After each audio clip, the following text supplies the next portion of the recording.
Glória a Deus. Paz do Senhor Jesus, igreja. Amém. Abra a sua Bíblia aí. Mateus, capítulo 26. Mateus, capítulo 26. Minha gratidão, pastor Alexandre. É um prazer te conhecer, amém? É um prazer estar aqui hoje, conhecer mais uma das nossas igrejas. Obrigado pela confiança. Amém, pastor? E eu preciso fazer uma declaração aqui, pastor.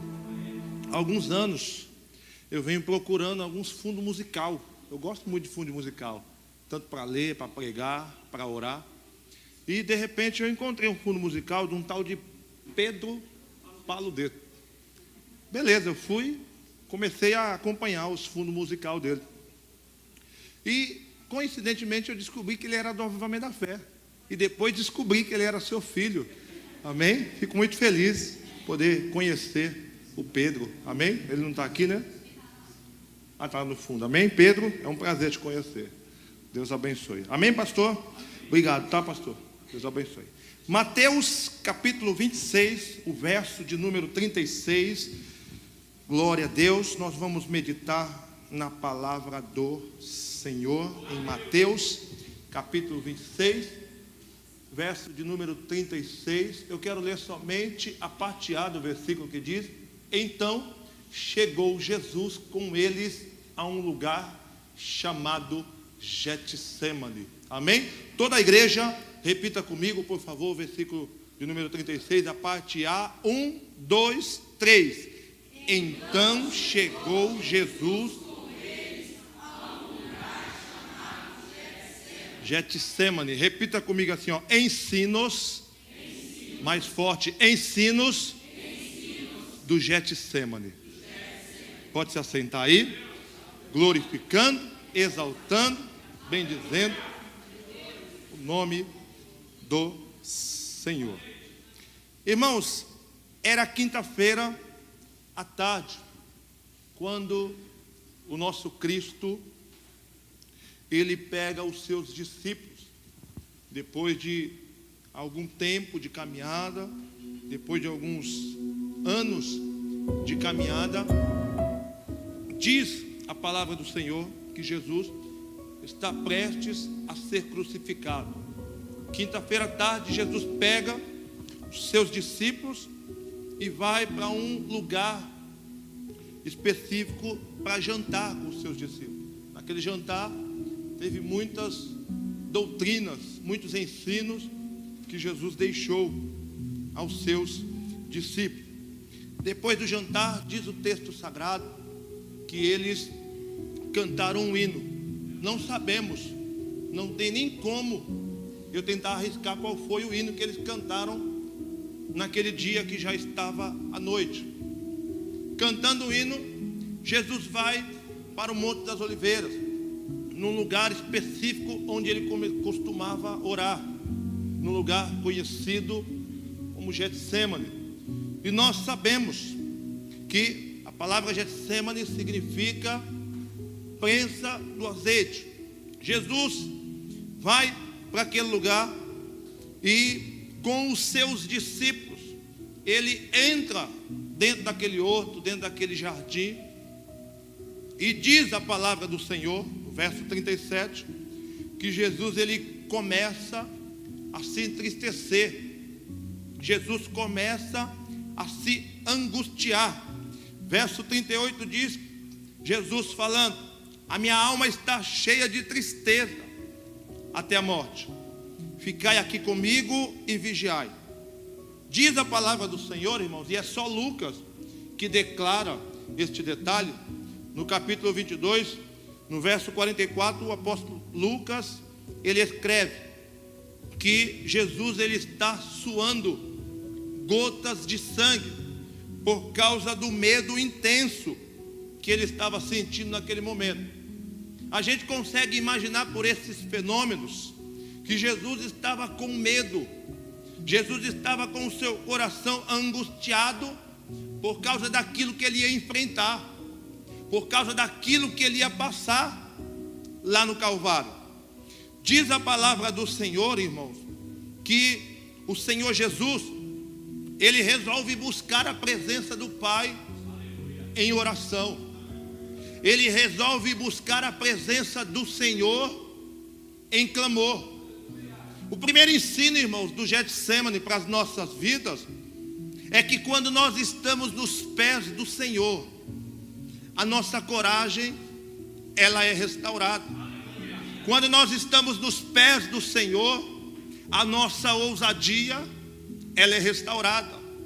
Quando nós estamos nos pés do Senhor, a nossa autoridade, ela é restaurada. Perceba que o medo faz parte da vida humana. O medo e a angústia faz parte da nossa vida cotidiana, da nossa vida diária. O primeiro aqui, irmãos, que fala eu nunca senti medo, é mentiroso, com certeza. O primeiro aqui que fala eu não sinto angústia, eu não sinto tremor, eu não sinto medo na minha alma, nós podemos dizer sem sombra de dúvida, é mentiroso, porque o ser humano vive os seus medos, as suas angústias. O ser humano vive este tipo de sentimento constantemente. Agora só, imagina uma coisa, irmãos, o nosso Deus, o nosso Cristo, Ele desce dos céus a essa terra, se faz carne para provar para mim e para provar para você que mesmo diante do medo, da angústia, da aflição, da ansiedade, ainda é possível nós vencermos e continuarmos adorando e exaltando o nome do Senhor. É possível.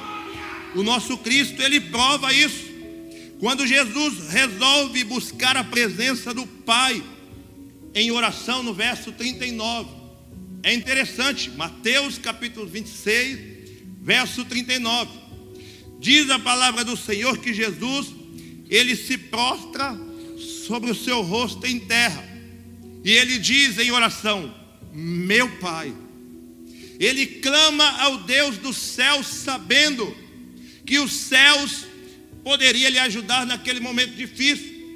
E por 3 vezes ele faz a mesma oração, verso 39, verso 42 e verso 44. Jesus, por 3 vezes seguida, ele faz e dirige a Deus a mesma oração, dizendo meu Pai, dizendo meu Senhor, dizendo meu socorro.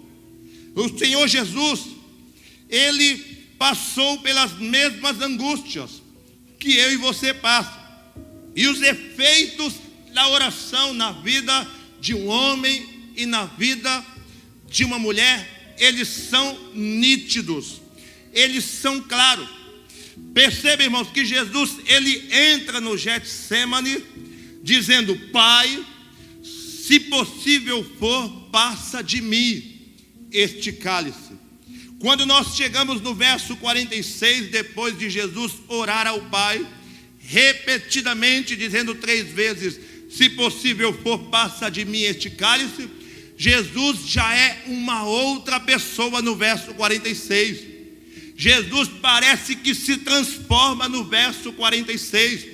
Jesus parece que é tomado de uma ousadia no verso 46, porque ele diz aos seus discípulos, vamos, partamos daqui, porque aquele que me persegue está chegando.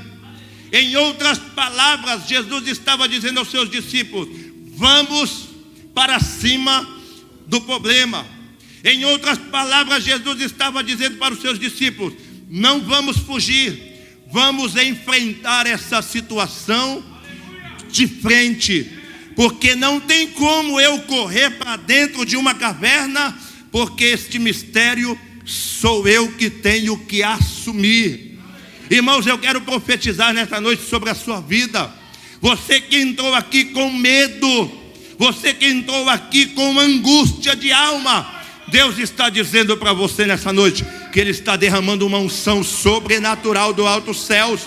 Ele está derramando uma unção, uma ousadia extraordinária sobre a sua vida, para que você possa enfrentar os problemas, para que você possa bater de frente com a dificuldade, e o nome do Senhor possa ser glorificado na sua vida, na nossa vida e na vida da igreja.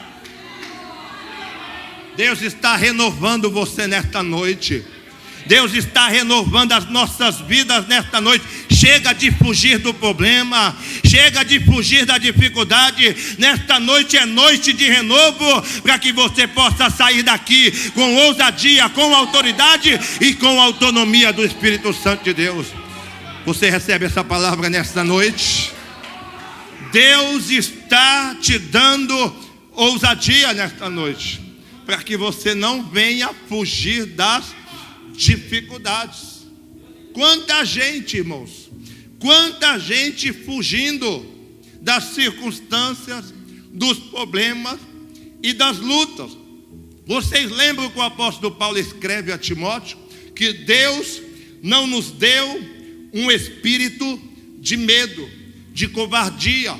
Deus não nos deu um espírito de alguém que vai se esconder, que vai fugir, que vai entrar dentro de uma caverna. Não. Na parte B do versículo, o apóstolo Paulo cumprimenta: Deus nos deu um espírito de poder, de ousadia, de autoridade. Então receba nesta noite.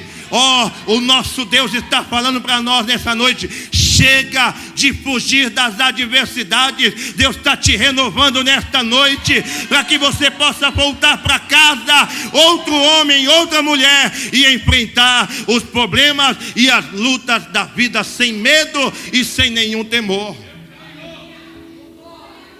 Primeira coisa que nós aprendemos dentro do Getsemane é que o nosso medo e a nossa timidez é transformada em coragem.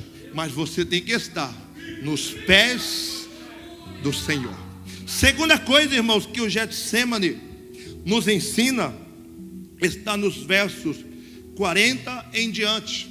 Segunda coisa que o Getsemane nos ensina é que nós temos que ser dependente somente dos céus. Nós temos que ser dependente somente dos céus.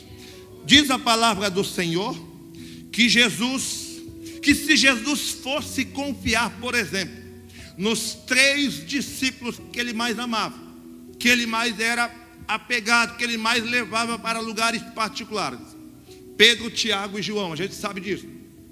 Se a gente for olhar o texto e ver se Jesus dependesse desses homens, verso 40 e verso 43 diz que Jesus vai orar para dentro do Getsemane, a uma distância de 30 metros. E quando ele volta para se encontrar com seus discípulos estão dormindo. Perceba que Jesus disse para os seus discípulos: fique aqui e ore junto comigo, porque a aflição que eu estou sentindo, a angústia que eu estou sentindo na minha alma é muito grande. Se Jesus fosse confiar nos seus discípulos, já era o seu ministério, já era aquilo que ele veio fazer. Andando um pouco mais adiante, verso 47, se Jesus fosse confiar, por exemplo, em Judas Iscariotes, verso 47, diz que Jesus estava no horto, estava lá dentro do Getsemane, e chega Judas Iscariotes. No verso 49 diz que Judas Iscariotes se aproxima de Jesus e trai Jesus com um beijo na face. Se Jesus fosse confiar em Judas, já tinha morrido e acabado ali o seu ministério. Se a gente continuar olhando o texto, se Jesus fosse depender, por exemplo, dos seus discípulos, se ele fosse depender dos 11 discípulos, eram 12 menos 1, porque Judas já não estava mais com os 11. Se Jesus fosse depender dos 11 discípulos, no verso 56 diz que todos fugiram, abandonaram o nosso Cristo quando ele foi preso e agarrado pelos soldados. Então, irmãos, Jesus já estava aqui perdido completamente. Jesus já tinha aqui findado o seu ministério, se ele confiasse nos homens, se ele confiasse, por exemplo, no seu poder aquisitivo, nos seus recursos. Se nós confiarmos somente no médico, o médico vai dar um diagnóstico, com certeza, ao contrário daquilo que nós estamos esperando. Se nós confiarmos somente nos advogados, com certeza o advogado pode perder a causa. Se nós confiarmos no juiz desta terra, com certeza nós podemos perder uma causa e uma luta na justiça. Mas quando nós, a igreja do Senhor, confiamos naquele que fez os céus e a terra, aí Deus recompensa. Aí Deus vem com sua graça, com a sua misericórdia e com a sua bondade. Olha só que interessante, irmãos. E é só Lucas, mais uma vez, é só Lucas que detalha isso aqui. Capítulo 22, verso 43 de Lucas, diz que aparece um anjo do céu. O anjo veio de onde? O anjo veio de onde? Aparece um anjo dos céus e começa a confortar, animar e fortalecer o nosso Cristo. Perceba que Jesus não confia nos 3 melhores que ele tinha. Jesus não confia em Judas Iscariotes. Jesus não confia nos 11 que tinha ao lado dele. Não somente. Jesus confiava principalmente no Deus Todo-Poderoso. Porque quando todos o abandonaram, chegou um anjo dos céus para confortar Jesus de Nazaré. Entenda o que Deus está dizendo para mim, está dizendo para você nessa noite, que Ele está indo ao seu encontro para suprir a sua necessidade. A sua família te abandonou, os seus parentes te abandonou, o seu juiz, o seu médico, o seu advogado te abandonou. Mas Deus está dizendo aqui para te dizer: eu estou contigo, eu caminho contigo, eu sou contigo e sou eu que vou te dar vitória nesta noite. Deus te desceu aqui nesta noite para dizer para mim e para você que é Ele que vai te abençoar, é Ele que vai abrir as portas para você, é Ele que vai criar situações para te levantar, te exaltar e te colocar de pé para a glória dEle. É Ele que vai te ajudar. Você recebe isso nessa noite? É Ele que vai abrir as portas. É Ele que vai te curar dessa enfermidade. É Ele que vai fazer coisas grandes por mim e por você nesta noite. Quando nós confiamos no homem, nós quebramos a cara. Quando nós confiamos no ser humano, nós somos decepcionados. Quando nós confiamos naquele que está do nosso lado, com certeza nós nos entristecemos. Mas quando nós confiamos em Deus, o socorro vem na hora certa, no momento certo, para que o nome do Senhor seja glorificado. Recebe essa palavra nesta noite. Segundo o ensino do Getsemane é que nós devemos confiar somente nos céus. Terceiro e último ensino do Getsemane diz: o silêncio ainda é a melhor resposta às circunstâncias da vida. Repito, o silêncio ainda é a melhor resposta para as circunstâncias da vida. Você já percebeu, irmão, como a gente tem o costume, o hábito de querer resolver as coisas do nosso jeito? Você já percebeu como a gente tem o costume de querer resolver circunstâncias com a voz, com a força das nossas palavras? E você já percebeu que quanto mais a gente tenta resolver do nosso jeito, pior vai ficando, pior vai se alastrando a circunstância que nós vamos enfrentando.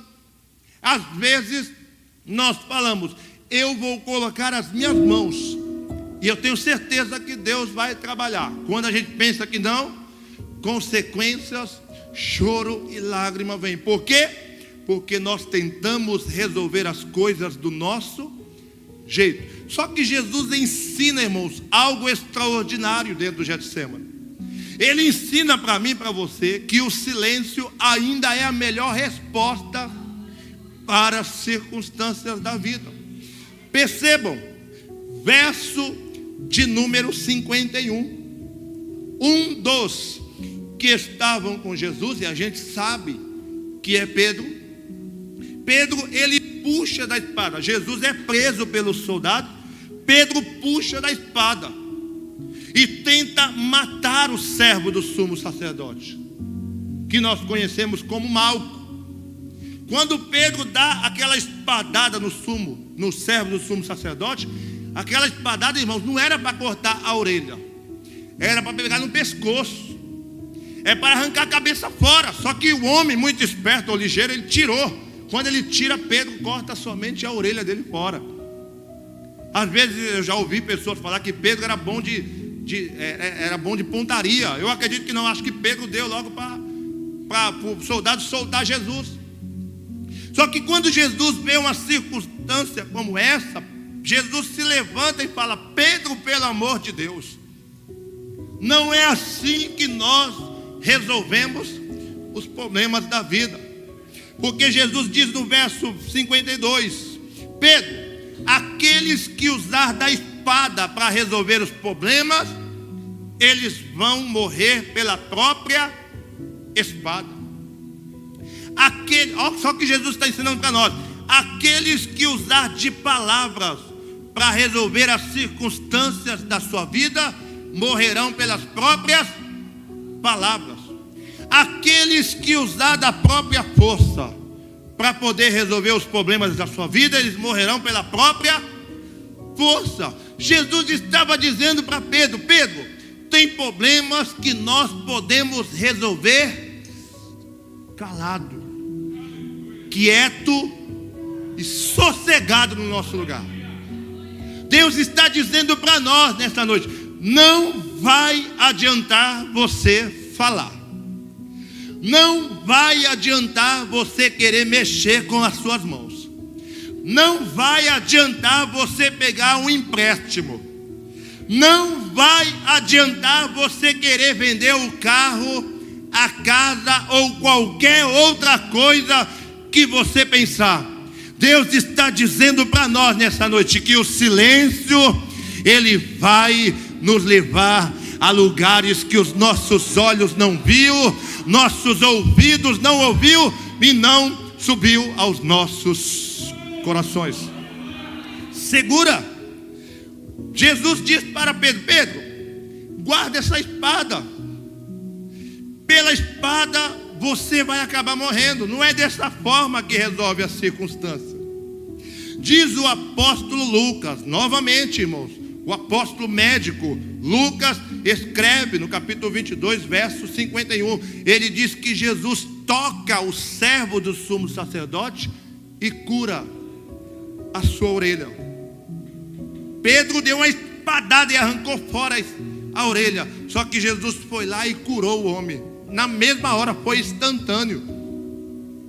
Mais adiante, irmãos, é interessante. Eu disse para vocês, Jesus escolhe o silêncio.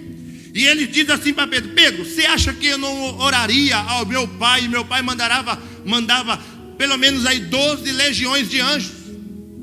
Esse problema, Pedro, é fácil para mim resolver. Só que eu vou ter que usar o silêncio, eu vou ter que usar a calma, a tranquilidade para poder resolver esse problema.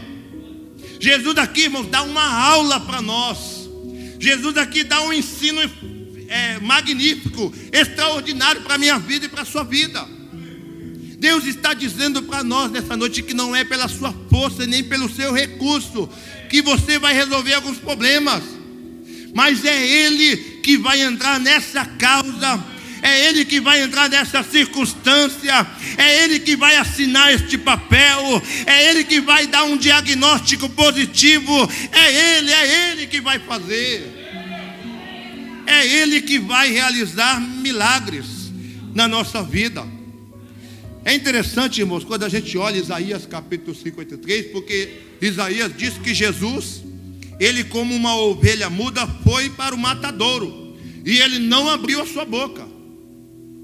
E Isaías continua dizendo que ele foi oprimido, mas mesmo oprimido, ele não abriu a sua boca, ele continuou calado. Mais adiante, voltando para Mateus, agora capítulo 27, verso 50, Jesus clamando, entregou o espírito e morreu. Ainda no verso 27, irmão, isso aqui é lindo.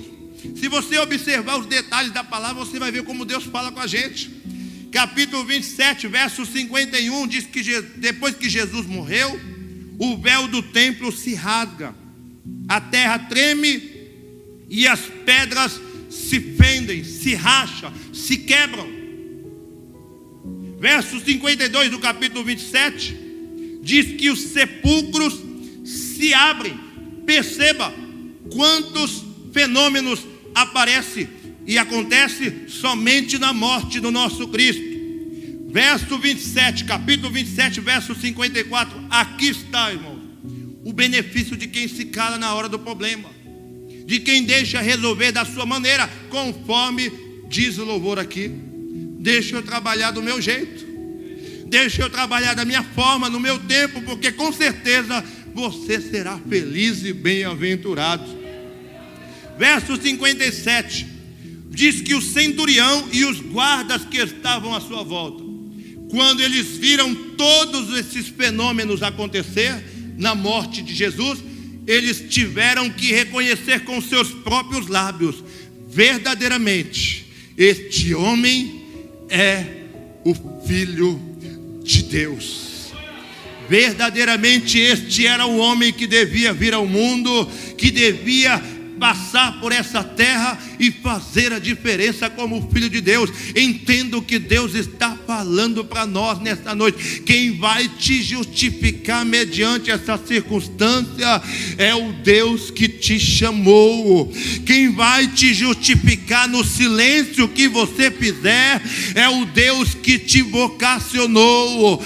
Quem vai trazer nas suas mãos aquilo que você tanto almeja é o Deus que te chamou para esta obra. Levanta as mãos que eu vou profetizar na sua vida. Deus está dizendo para mim, está dizendo para você que Ele vai fazer, que Ele vai realizar, mas é necessário você esperar em silêncio, é necessário você esperar no momento certo, porque quando vier a bênção, você vai se alegrar, vai se alegrar na presença do Senhor e vai dizer: bendito seja o Deus que fez o céu e a terra, pela vitória que Ele trouxe para a minha vida, para a minha casa e para o meu lar.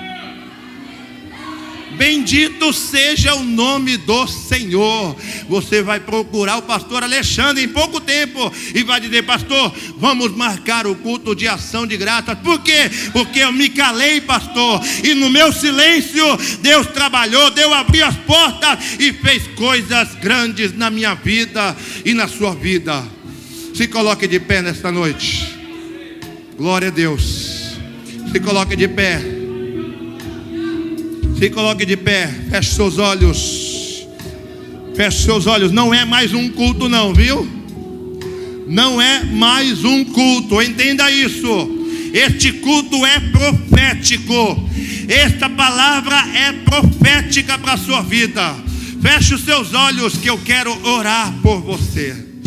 Feche seus olhos, músicos, me acompanhem, me ajudam. Feche seus olhos aí que eu vou orar por você nesta noite.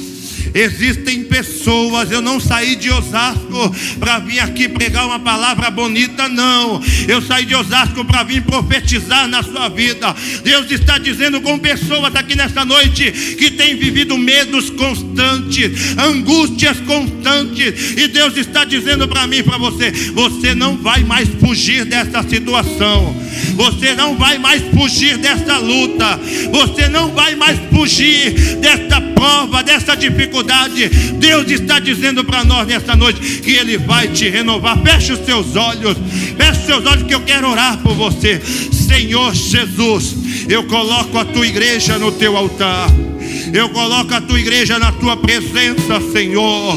Eu coloco o teu povo, Senhor Jesus, diante do Senhor nesta noite, para que o medo, para que a angústia, para que o temor, Senhor Jesus, venha bater em retirada. Oh meu Deus, o Senhor não vai nos isentar da luta e da dificuldade. Diz a tua palavra que neste mundo nós teremos aflições, mas é para nós termos bom ânimo, e bom ânimo significa tenha força, tenha autoridade, tenha autonomia. Eu te peço, Senhor Jesus, pelo meu irmão nesta noite, pela minha irmã que entrou aqui com medo, com tremor, com angústia, eu te peço, Senhor Jesus, renova ela, renova ele, para que ele possa sair daqui nesta noite com autoridade sobre os seus problemas, para que quando eles chegarem em casa, eles possam ser uma outra pessoa, uma outra mulher, um outro varão. Eu profetizo, Senhor Jesus, que este povo vai vencer a luta,